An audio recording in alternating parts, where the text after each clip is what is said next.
Okay, you guys, I have tried to shoot this in a format that will show you how to do it, but I decided on two things. One, given that I'm over my data, any kind of long video is not going to go up. It needs to be 3 or 4 minutes at the longest, so for it to have a chance of going up. So I'm going to bring you a couple of solutions here, a la Keith. So here's one. This is another part of it out of a bicycle.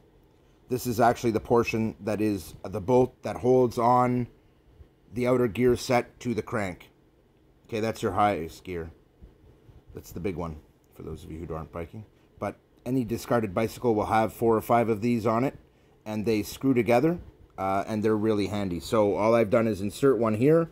The outer one, the thicker one, is actually the perfect diameter and was friction fitted in here. Then I glued it in place. But it's also the part that has the threads in it. This white material is out of an electrical system, and all it is heat shrink wrap. No, it's actually a different kind of wrap, but it is for electrical wiring. It's a heat protection wrap. Heat shrink is when you heat it and then it shrinks. This is designed to prevent heat from being a problem for the wire, to keep the hot wire away from other things, or to keep hot things away from the wire.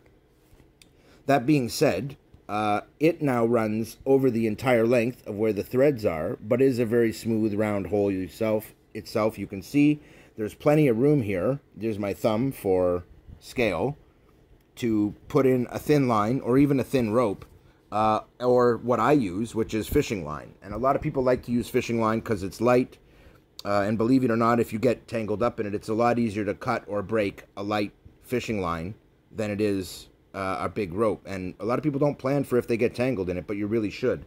It's the reason you carry a dive knife, guys, so do think about that.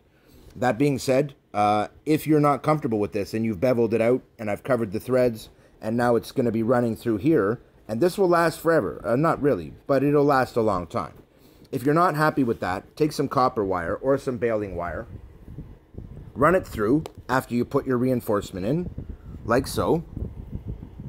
And this is actually the final step of what I'm going to do. I was going to show you guys the whole thing, but it just was too long of a video, and I ended up with 3 videos and an almost finished product, which meant I needed to do a 4th video to show you this last part.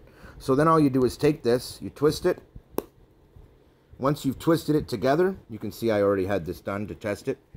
You close this off, twist it up tight, stuff that end through here, glue gun it in place, and now you have a soft copper line that you can use that is smooth, that your line will run on.